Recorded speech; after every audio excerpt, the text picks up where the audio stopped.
binasa po natin from the word Matthew 16:13 hanggang 20, where Jesus asked disciple, ano ang sinasabi ng tao patungkol sa akin? And they answered Jesus, Lord, sabi po ng ilan, you are Jeremiah, Elijah, John the Baptist, you are one of the prophets. And then Jesus once again asked them, pero sa inyo, sino ako? Sumagot si Simon Pedro, Lord, you are the Christ, the Son of the living God. So, the same confession po na ibinigay ni Peter ay dapat rin po maging confession po natin. Si Jesus po, hindi lamang po siya taga-provide sa atin. Si Jesus po, hindi lang po siya nagbibigay po ng answer po or ng kagalingan po sa atin. But Jesus is more than that po. Kasi si Jesus, He is the Christ. And within the word Christ po, nandoon po ang lahat ng bagay. Sa loob po ng salitang Kristo, that's where everything lies po. So throughout this time po, may you truly confirm yung answer that lies kay Kristo lamang po. Lahat po ng bagay. Kaya nga po, why yung message po natin is regarding the disaster of Jewish religion po. So, konting background lang po, sino po ba yung mga Jewish?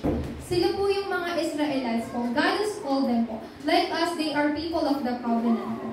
Like us, katulad po natin sila, tinawag po sila ng Diyos na mga anak, katulad po natin. But the thing is, the problem is, these Israelites po, they did not realize how holding to the covenant is important po. These Israelites people, they didn't realize po yung mission na ibinigay po sa kanila ng Diyos. Sa madali pong salita, hindi nila na-realize bakit sila tinawag ng Panginoon. That's why even today po, kahit hanggang ngayon po, Jewish people po are being perished po. Kahit po sila anak po ng Diyos. So look at ourselves po. We are children of God. Does it make any sense po if we live our life po bilang isang mga alipin? It's not po, di po ba? Kaya po, ano po yung nais po sabihin po sa atin through this message? So, through developed nations po, the more na nade-develop po ang isang bansa, the more na nagkakaroon ng spiritual difficulties po.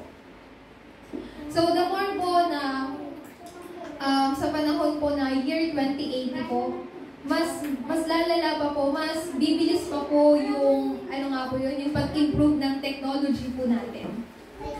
And by 2080 po, lahat po ng tao mawawala na po ng trabaho kasi papalitan na po ng AI.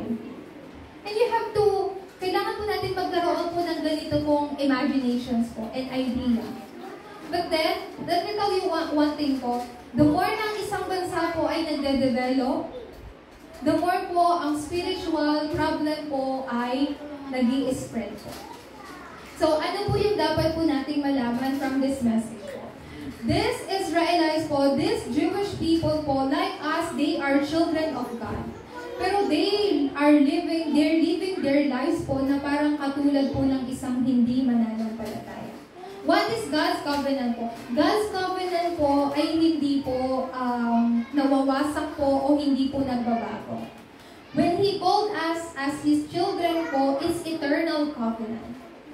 Pero if we keep on taking the path na hindi po nais sa atin ng Diyos, ano po yung makakaharap po natin? Destruction. Like the Jewish people. So, ano po ba ang hindi po nila nalalaman? They do not know what is this original sin. Ano po ba ang original na kasalanan? Original na kasalanan po is being separated from God. Lahat po ng tao ay ipinanganak po dito sa mundo na hiwalay po sa Diyos. Saan po yung nagsimula? From Genesis chapter 3 po. Where Adam was deceived po kay Satanas. Nadaya po si Adan po ni Satanas po. Sinabi po ng Diyos na hindi mo pwedeng kainin yung bunga na naglalaman ng mabuti at masama. Kasi the moment you eat that, you will surely die. You will certainly die. Sinabi po ng Diyos. But they did not listen. They did not follow sa covenant, sa salita po ng Diyos. So what happened? They become separated from God. This is where all problem began po sa buhay po ng tao. So that is, ano pong tawag po natin dyan? That is fundamental problem po. So makikita natin, hindi lang po dyan nagtatapos po doon.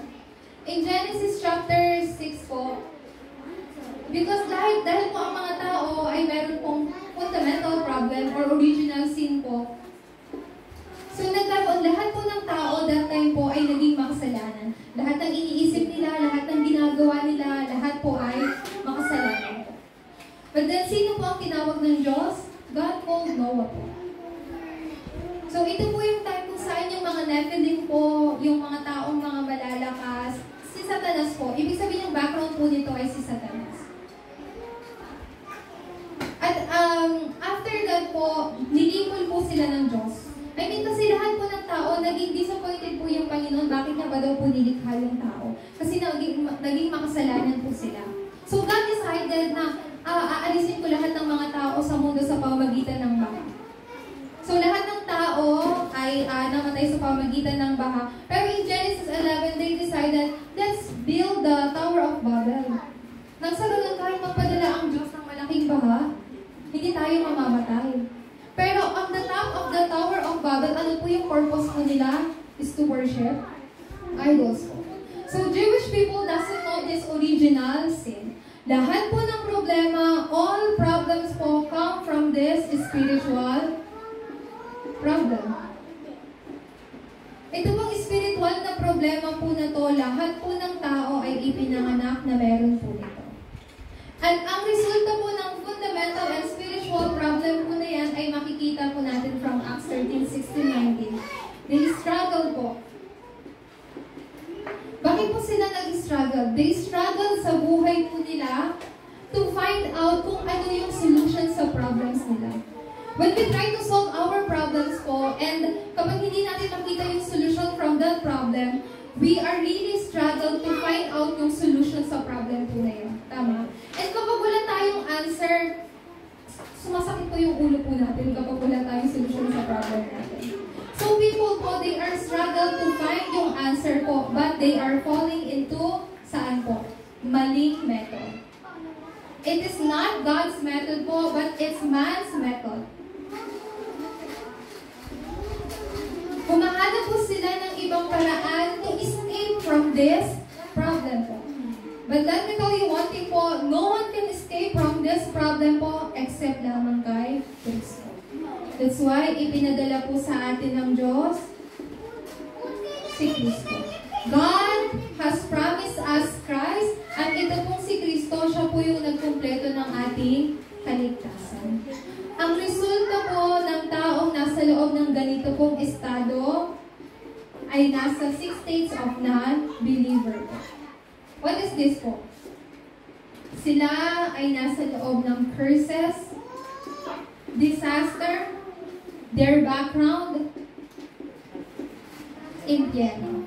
So ito po yung destiny po ng tao who is under this original sin at nag-i-struggle po to find their own answer po. So pag sinabi po natin destiny po ng tao, they cannot escape from here po. Bakit po? Kasi mula pong kapanganakan ay tadhana po ito ng tao. According po sa Bible, ang kabayaran ng kasalanan po ay kamatayan. So you and I, we cannot solve this problem po on our own po.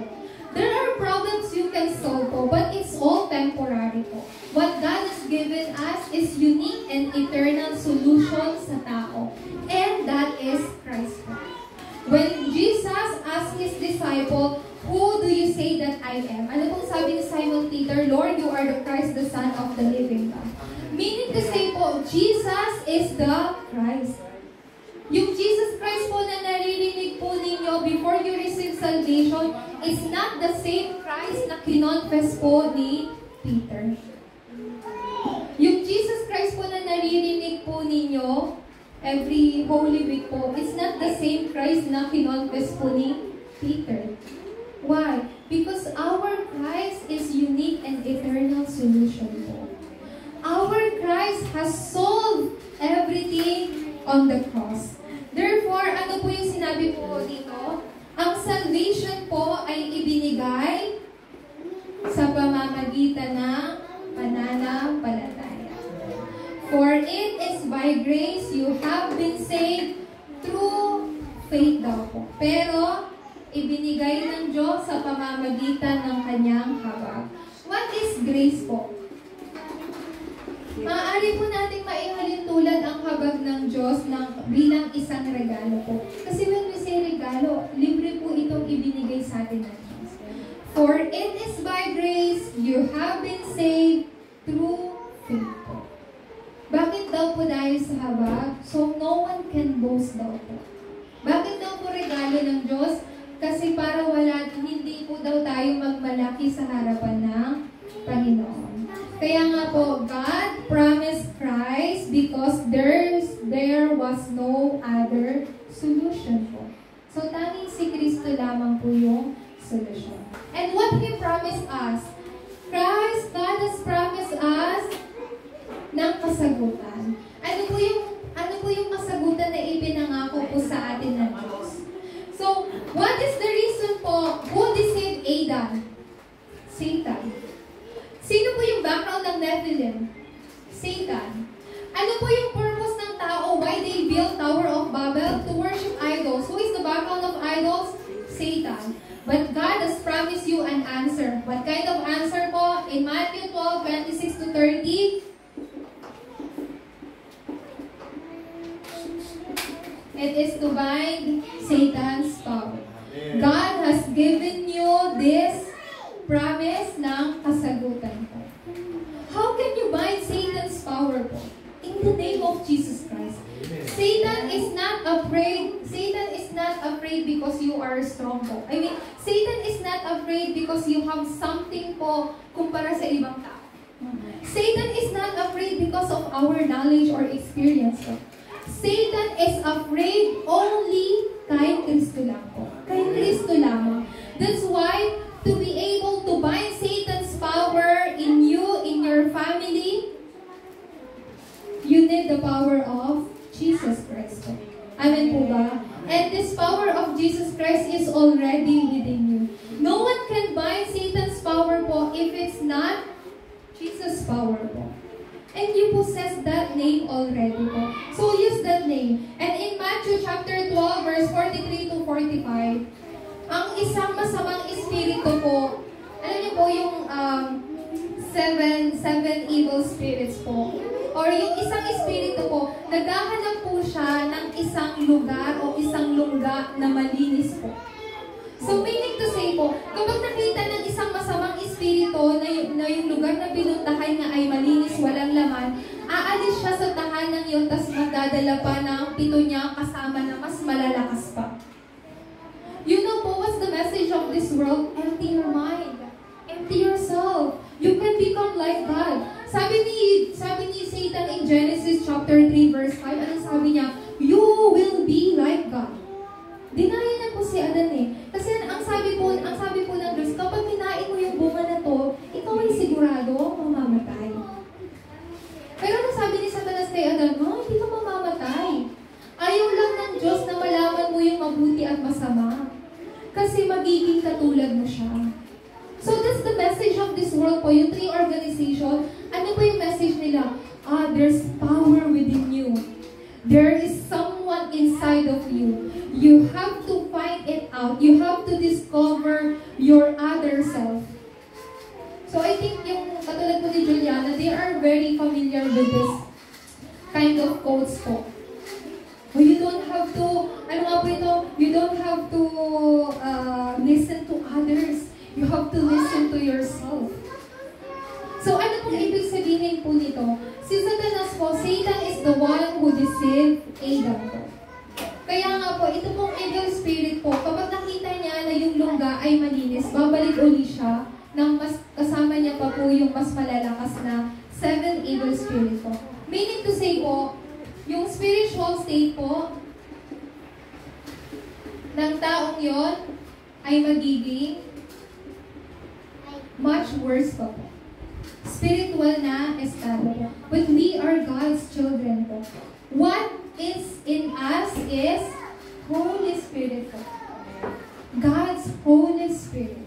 Hindi po evil spirit. Ano yung nasa atin? Yung banal po na espiritu.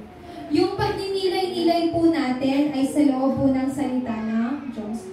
So God is the one who promised us Holy Spirit works po, yung kapangyarihan or yung kaharian po ng Diyos, yung pagkilos ng kaharian po ng Diyos ay mangyayari. Therefore, in John 8:44, who is this Satan? So, makikita natin in John 8:44, sabi po dito, he is the father of the devil. Siya daw po ay ama ng father of the devil and father of lies, ama ng kasinungalingan. Sino po siya? Si Satanas po, siya daw po ang prinsipe ng mundong ito. Sa Ephesians 2:2 nakasaad po doon, kingdom of the air. This kingdom of the air, this world po, yung mundo po natin. He is what he is faking.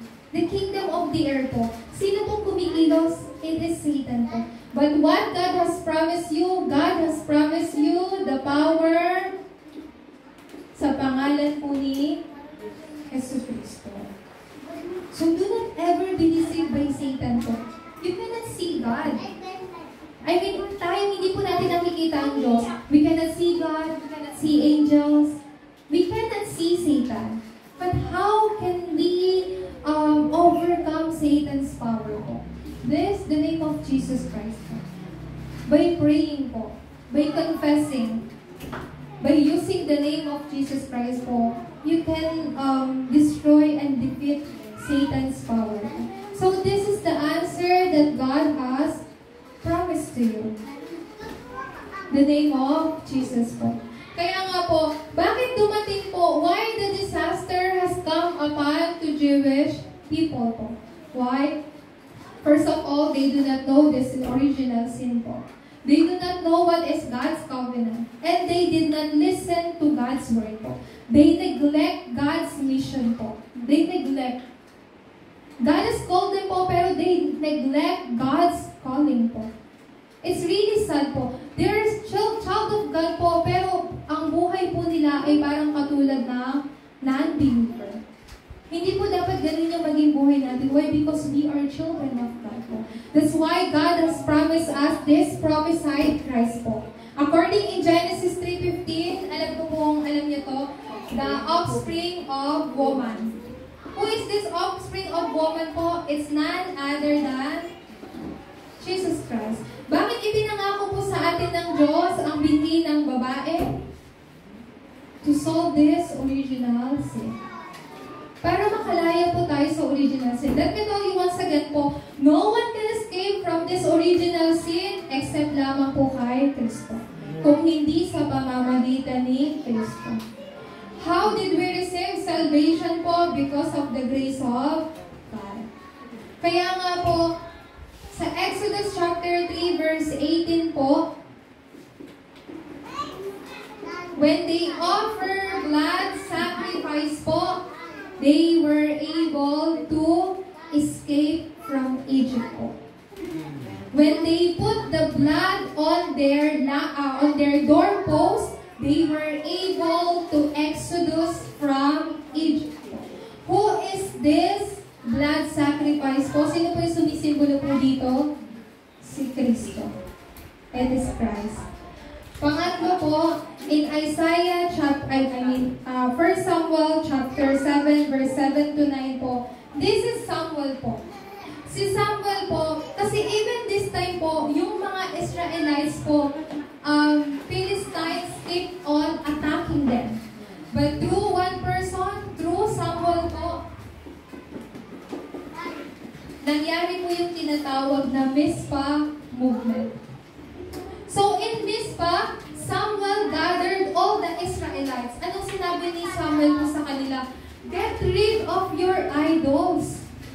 Kasi even this time, yung mga Jewish people po, these children of God, kahit anak sila ng Diyos, they keep on building these idols, mga ribulto para sambahin. Kahit inaatake sila ng Philistine, they don't know the reason bakit sila naghihirap. They don't know why they become slave, why they became captive, why they became colonized. They don't know the reason. That's why God chose and called Samuel to gather all the Israelites saan po? Sa Mizpah movement. Ano pong sinabi po ni Samuel sa kanila? Itapon nyo yung mga Diyos-Diyosan nyo. Tanggalin nyo yung katigasan ng ulo nyo, sabi ni Samuel sa kanila. And you have to come back to the Lord. Bakit po yung sinabi po ni Samuel? Kasi for 14 generation, Philistines keep on attacking them though they are children of God. So we have to check ourselves po. Even though we are children of God, pero we tend to fall into unbeliefs po. We tend to fall into complaints po sa harap po ng Panginoon. So what happened here po, during na nag-o-offer si Samuel ng blood sacrifice, yung mga Philistines, paparating na sila to attack Israelites. But, ano po yung blood sacrifice po na yun?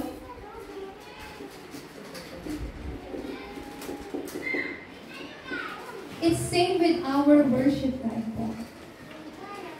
So when Samuel, offer blood sacrifice po sa Panginoon, God worked and ginulo niya yung mga Israelites, yung mga Philistines sa pamagitan ng malakas na kulong. So hindi na po nila na-atake yung mga Israelita. So what am I talking here po? Ano po yung sinasabi ko po patungkol po dito?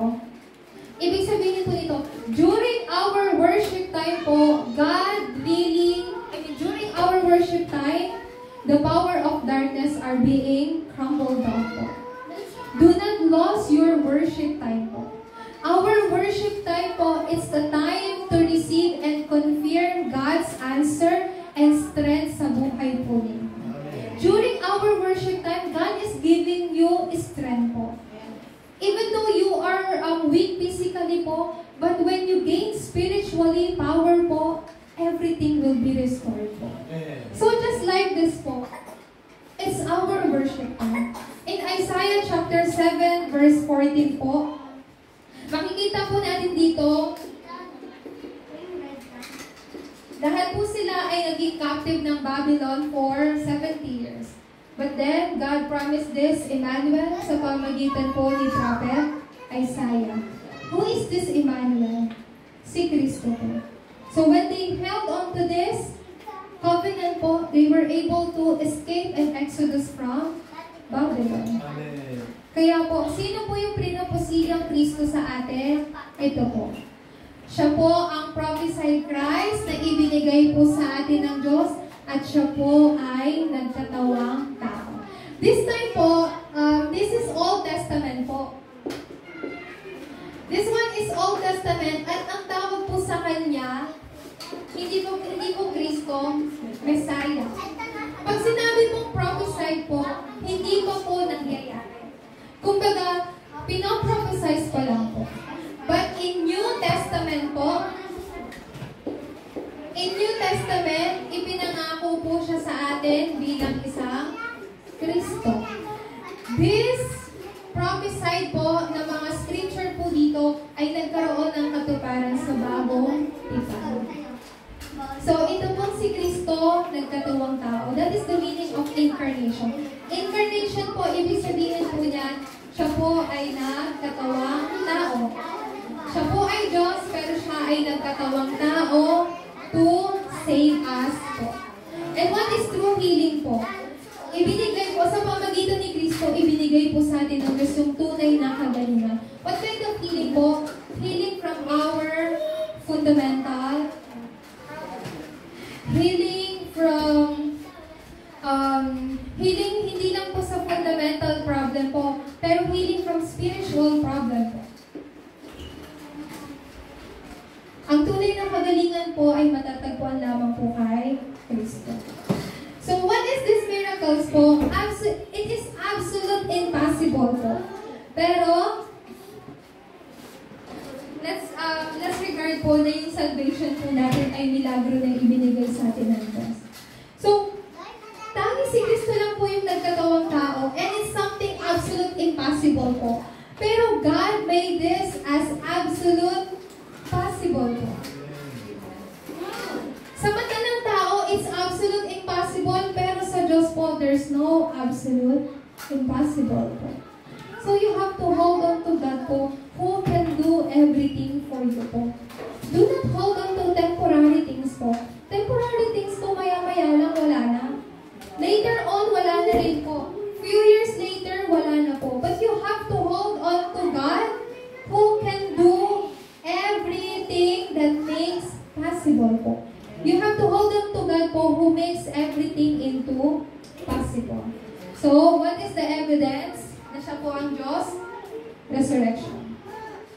Why Christ is God po? Bakit si Kristo ay Diyos? Because He resurrected from His death po. Alam niyo po kung ano po yan? Victory over everything. The resurrection is the evidence that He is God. And it is the answer that Christ victory over everything po. And where is Christ? He is in you po. Therefore, you also overcame everything po. Already po. Bakit po? Because Christ is already within you. Those problems you are facing in your family po, those struggles, those crises po, those are not problems po.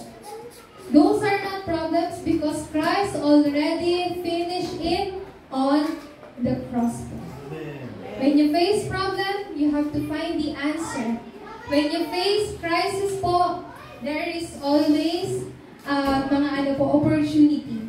Kapag meron pong mga conflicts, all we have to do ay magkaroon po ng bagong pong paghahamon or challenge sa buhay natin. Therefore po, what is this God's covenant po? God's covenant po ay walang iba po kundi si Kristo. But He promised us, God promised us this world evangelization po. Oh, Pastor Sheila, what is world evangelization? Is it too far from me? It's not po. It's too near. Sobrang lapit lang po nito. Then, why God has told you po? Maaari po natin isipin na, oh, why do I have to do world evangelization? I have to think my family problem. I have to think my children's future. Then, do I still have the time to think world evangelization? Actually, no. Actually, not. We don't have the time to think this world evangelization po. But, God already promised this world evangelization. Just look at Joseph po. He was sent to Egypt as a slave. He became prisoner po, but he began to do Egypt evangelization. So, it's not something po na, I do not have time to think this world evangelization. I have to feed my children first. No, sing with me po. Sing with me. But then, it is God's promise po, so it will surely be fulfilled po. Kasi pangako po ito ng Diyos. And God will do world evangelization sa pamamagitan po ninyo, through you and through our remnants po. If it's not through you, then through your generation. Kung ayaw po ninyo tanggapin, then through your generation, God will do world evangelization. It is God's promise po. So what is this 7 partisan po? It's all prayer po. Let's just regard this as prayer. When we build this partisan within us, ano po yung tatanggapin po natin? What kind of answer will take place po? Tunay na kagalingan. You know po, for a very long time po, Satan's partisan has been built within us. And he will try to build this partisan, yung stronghold niya po sa atin. But to be able to destroy Satan's power, to Satan's partisan, we need power to destroy his partisan po. What kind of power? It is the power from Jesus po. Therefore, when we build these 7 partisans po within us, within me, tunay na kagalingan po ay mangyayari. Tapos, ito po ay magkakaroon po ng tunay na pagbabago. Then, what is 7 journeys po? Just know this, you don't have to think too much po. Your 7 journeys is with Emmanuel and oneness. What is with? God is with you. God is with me. Emmanuel, God is with us. Oneness, God is with us in all things. So this WIO, you have to make this system within you po. Sa inyo. Kailangan nyo pong gawing system yung WIO sa sarili po niyo. God is with me. Wherever I go, God is with me. Ano man yung ginagawa ko, God is with me. You have to know this answer and blessing po. Mukhang mag-isa po kayo, but no, you are not alone po. God is always with you. And that is the blessing that you have to enjoy po within the 7 journeys. How about 7 guideposts po? purpose po is to save our future generation. Sa mga pamphlet po ninyo, there are the 777 prayer po. So, kung patuloy niyo pong gagamitin po yun, unti-unti pong ipapaalam po sa inyo po ng Diyos, the 777 prayer. So, as for our conclusion po, ano po yung dapat po natin makita? Once again po, kailangan po natin magkaroon po ng confirmation po.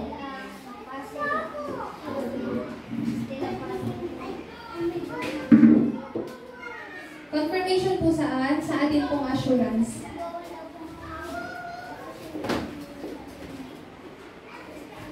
What do we have to confirm po? What do we have to confirm? I am within this God's grace. Ako ay nasa loob ng habag ng Diyos. Si Samuel po, nung nakita nila yung answer from here, nung nag-gather po sila sa Mizpah, ano po yung sinabi po nag-iwan po siya ng palatandaan, sabi niya, Ebenezer. Ano ibig sabihin po ng Ebenezer? Hanggang dito kami nilid ng Panginoon. So, ibig sabihin po nito, where you are right now po, it is because of the grace of God. In Matthew chapter 16, verse 16 po, this is the greatest confession po na maaari po natin gawin. Lord, you are the Christ, the Son of the living God. When you confess this po, kingdom of God comes, power of Satan, the power of darkness po are being crumbled down, and the work of God's kingdom po is being take place upon your lives po. So it is really important po to confess this confession po, confession of faith po. Panginoon, kayo po ang Kristo, ang anak ng Diyos na buhay. And along with this greatest confession po, God has promised you what? Greatest blessing. In Matthew chapter 16, verse 17 hanggang 19 po. So, ano pong sinabi po ni Kristo kay, sino po ito? Kay Pedro. Sinabi po niya, ano po ito? This was not revealed to you by man, but by my Father in heaven po. So, who made you realize this covenant? It is God. Ang Diyos po. Why you able to confess this confession po? Kasi yan po ay ipinarealize po sa inyo ng Panginoon. So ano pong sabi ni Kristo? Sabi niya, and you are Peter, and on this rock I will build my church. Amen. Sino po itong rock po na to? Sino po ito? Si Kristo po. Sabi niya, and on this rock I will build my church po. Meaning to say po, ang bawat isa po sa inyo ay templo po ng Diyos. Hindi lang po yun. Along with this greatest confession, greatest blessing, God has given you a greatest answer. In verse 18. What Christ has given you po? The keys of heaven. And also, the power of hate will not overcome you. Hindi po yung kapangyarihan po na, I will overcome it po. Pero you have the power that this power of hate cannot overcome you po. Sino po ito? This is the power of hell. The background of hell po. Because you have the power of the gospel, this power of hell, the power of Satan cannot overcome you po. Cannot overcome you. This is God's promise po. So in Matthew chapter 16 verse 20, sinabi po ni Kristo sa kanila na huwag niyo munang sabihin sa iba na ako nga ang Kristo. Bakit po kaya? Di po ba our mission is to spread out yung pangalan po ni Kristo? Pero bakit niya sinabi sa mga disciples niya, do not tell yet to them that I am the Christ. What is the reason po? Kasi that time, hindi pa po namamatay si Kristo, hindi pa po siya muling nabubuhay. So, bakit niya po yung sinabi po sa atin? For us to go into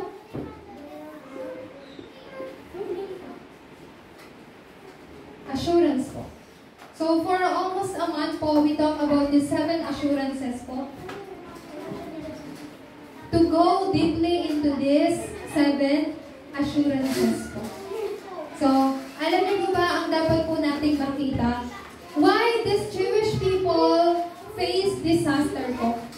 They are children of God like us, pero why God allowed them to face disaster, calamities, yung mga hanggang ngayon po, yung ano nga po ito, lagi po silang inaatake ng ibang bansa. There's always war in their countries. Philistines keeps on attacking them for over 14 generations. Why God allowed those problems po? We have to understand that. We have to realize that po. We are children of God. God doesn't want us to suffer continuously po. Amen. Di po ba? Talangin po natin si Sister Camille. Do you want your children to be suffering po? Hindi po, di po ba? Kahit makukulit po sila, we do not want them to take yung path na magbibigay po sa kanila ng failure. Tama? And God is the same po. Ganun din po ang Diyos. Because we are His children po, God doesn't want us to take the path, yung path of destruction po. Kaya dahil mahal po tayo ng Diyos, nagpapadala po siya ng unti-unting problema para maiayos yung larakaran po natin. The same goes with Jewish po. Because they keep on blocking their ears to listen to God's word. Kaya inalaw ng Panginoon yung wars, yung disasters sa kanila po. So from there po, I really pray na yung mga deaconess po natin, our church member, may you really find the answer po within that. To know the reason why these Jewish people, face destruction po kahit po sila ay mga anak ng Diyos. Amen po ba?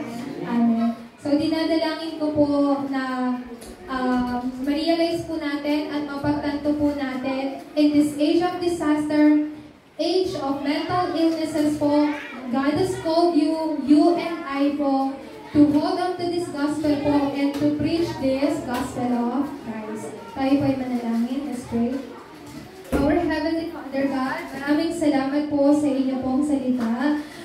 Kami po ay patuloy po na nananalangin na tulungan niyo po ang bawat isa sa amin na mapanghawakan lamang po ang inyo pong tipan at hindi po mapunta, Panginoon, sa daan na hindi niyo po nais sa amin. Lord God, as we go deeply po sa inyo pong salita, help us to begin our holy meditation at mapanghawakan po namin ang inyo pong tipan. Salamat po, ito po ang aming dalangin sa tanging Panginoon.